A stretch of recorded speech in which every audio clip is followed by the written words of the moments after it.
రేణు దేశాయ్ మీద పవన్ కళ్యాణ్ అభిమానులు పదే పదే కామెంట్లు చేస్తూ ఆమెని ఇబ్బంది పెడుతూనే ఉన్నారు. వదినా అని పిలుస్తూ బాధ పెడుతూనే ఉన్నారు. తనని వదినా అని పిలుస్తుంటే ఎలాంటి అభ్యంతరం లేదని, కానీ పవన్ కళ్యాణ్ ని అన్నా అని పిలుస్తూ తనని వదినా అని పిలిస్తేనే ఇబ్బందిగా ఉందంటూ ఆయన తన మాజీ భర్త అని గుర్తు చేస్తూనే ఉంటుంది. కానీ పవన్ కళ్యాణ్ అభిమానులు మాత్రం వినిపించుకోరు. ఆమె వేసే పోస్టుల మీద తమను నచ్చినట్టుగా ఆమెను బాధ పెట్టేలా కామెంట్లు చేస్తూనే ఉంటారు. ఈ మధ్య ఆమె పెట్స్ కోసం విరాళం అడిగిన విషయం ఎక్కువగా వైరల్ అవుతుంది. ఓ పెట్ కి వైద్య ఖర్చుల నిమిత్తం 3500 విరాళం అడిగింది. దీంతో అందరూ ఆశ్చర్యపోయారు. ఈ అమౌంట్ రేణు దేశాయ్ కి ఎక్కువ, ఆమె అడ్జస్ట్ చేసుకోలేదా, అసలు ఇది ఆమె అకౌంటేనా, హ్యాక్ అయ్యిందా అని అంతా షాక్ అయ్యారు. చివరకు ఆమె ఓ వీడియోని వదిలారు. ఆ విరాళం అడిగింది తానేనని, ప్రతి నెల తాను పెట్స్ కోసం పెట్టుకునే డబ్బులుంటాయని, అది మించిపోయినప్పుడు ఇలా విరాళం అడిగి ఇతర పెట్స్ సంక్షేమాన్ని చూశానని, మొత్తం డబ్బులు వాటికే ఖర్చు చేస్తే నా పిల్లలకు నాకు తినడానికి కూడా ఉండదని క్లారిటీగా వివరించారు. తనకు చేతనైన సాయాన్ని చేస్తూ జంతు ప్రేమను చూపిస్తున్నారు. కానీ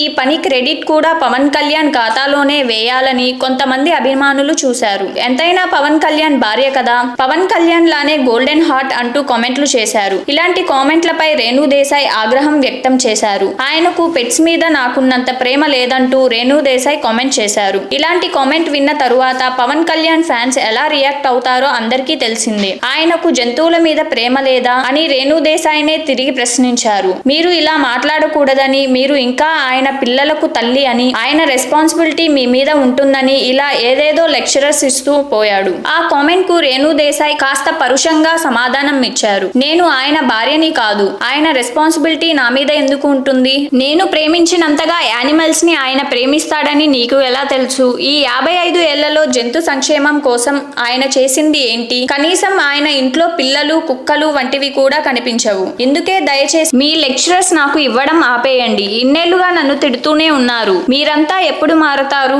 మీరు అనాలోచితంగా అనే కామెంట్ నన్ను ఎంతగా బాధ పెడుతుంటాయో మీరు ఎందుకు అర్థం చేసుకోవడం లేదు అని ఆవేదన చెందారు.